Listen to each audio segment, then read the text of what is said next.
اگلی صبح جب اس کی آنکھ کھلی تو وہ ہسپتال کی سفید بے رونق چھت تلے دراز تھی۔ اس نے گردن دائیں بائیں گھما کر دیکھا، وہ شاید جاوید کو تلاش رہی تھی۔ دفعتاً اسے اپنے ہاتھ پر کچھ محسوس ہوا۔ اس نے ہاتھ اٹھا کر دیکھا تو اس میں کئی سوئیاں لگی ہوئی تھی۔ اس نے گردن آس پاس گھما کر دیکھا لیکن اس مٹیالے رنگ کے کمرے میں کوئی بھی موجود نہیں تھا۔ نازنین کا سارا وجود چلنے لگا تھا، ہر جانب وہ لمس سلگنے لگا تھا۔ اس نے ہذیانی انداز میں اپنے ہاتھ سے سوئیاں نوچی، پھر دوڑتی ہوئی واش روم کا دروازہ دھکیل کر اندر داخل ہو گئی۔ سامنے لگے شیشے میں اس نے اپنا چہرہ لمحے بھر کو رک کر دیکھا تھا۔ اس قدر مکروہ وہ چہرہ تھا۔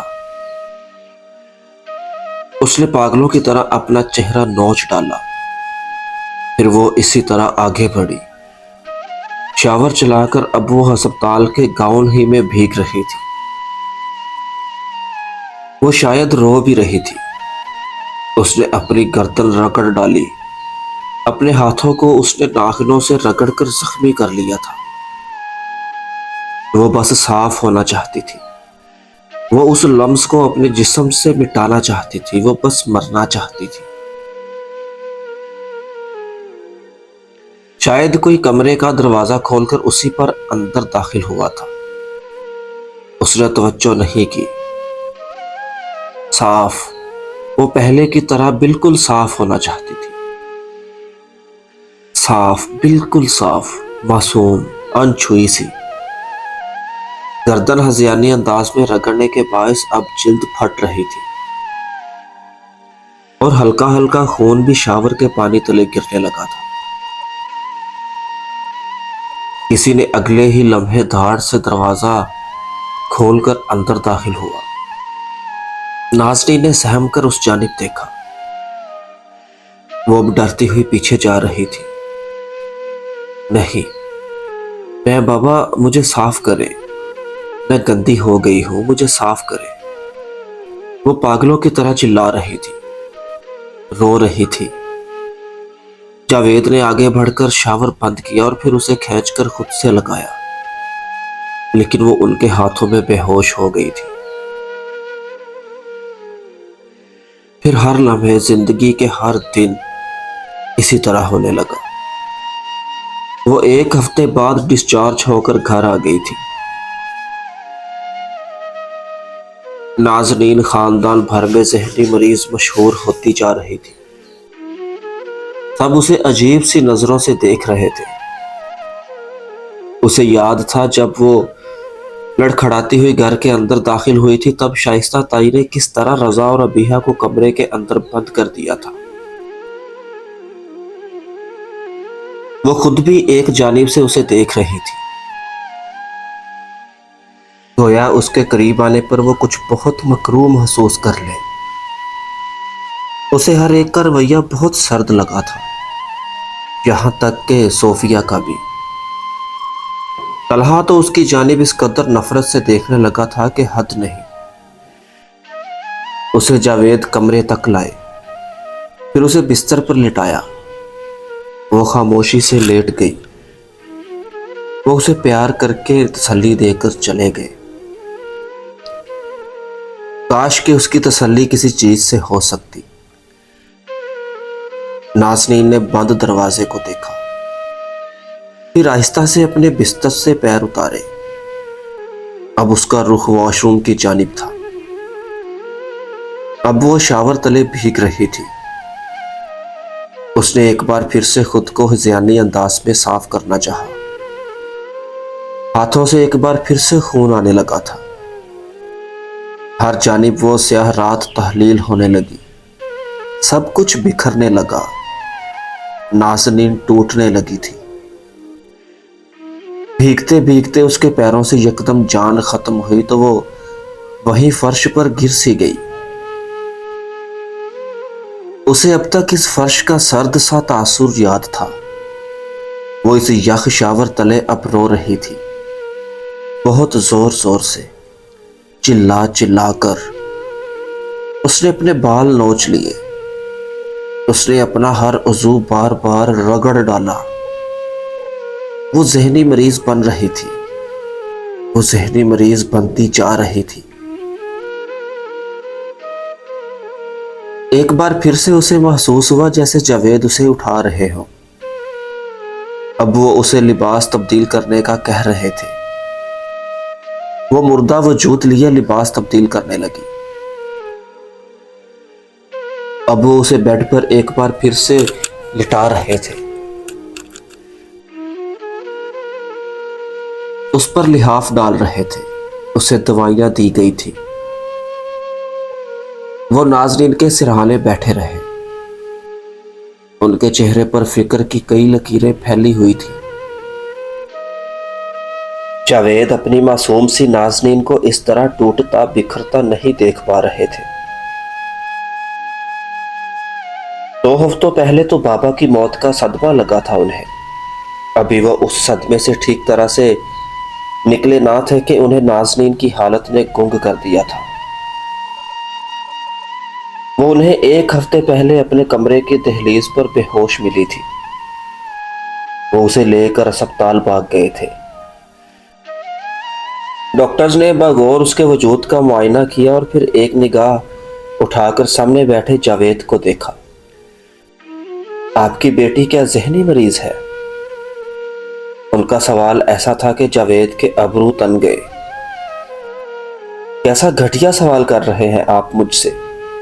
میری بیٹی ذہنی مریض ہرگز بھی نہیں ہے۔ جاوید کے سختی سے کہنے پر ڈاکٹر اپنی کرسی پر پیچھے ہو بیٹھا تھا، پھر بغور انہیں دیکھنے لگا۔ آپ کی بیٹی نے یہ زخم خود کو خود دیے ہیں۔ ان کی بات پر وہ گنگ سے انہیں دیکھنے لگے، پھر تیش سے اٹھ کھڑے ہوئے۔ کیا بکواس ہے یہ؟ آپ ڈاکٹر ہیں بھی یا نہیں؟ میری بیٹی کو کوئی بھی ذہنی مرض لاحق نہیں، وہ بالکل ٹھیک ہے۔ اچھا، اگر وہ ٹھیک ہے تو پھر اس کے جسم پر کسی اور انسان کے ہاتھوں کے نشان کیوں نہیں ملے؟ ایسا محسوس ہو رہا ہے جیسے اس نے اپنا گلا خود دبانے کی کوشش کی ہو، جیسے وہ خود کو اذیت دیتی رہی ہو، ایسے جیسے کسی ذہنی ڈرامہ کے باعث وہ اس قسم کی کیفیت کا شکار ہو۔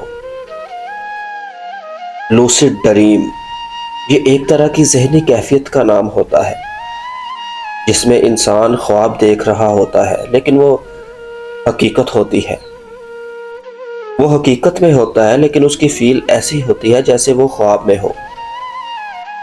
اس طرح وہ خود کو نقصان پہنچا سکتا ہے، سب کچھ ایسے امیجن کر کے جیسے وہ خواب دیکھ رہا ہو۔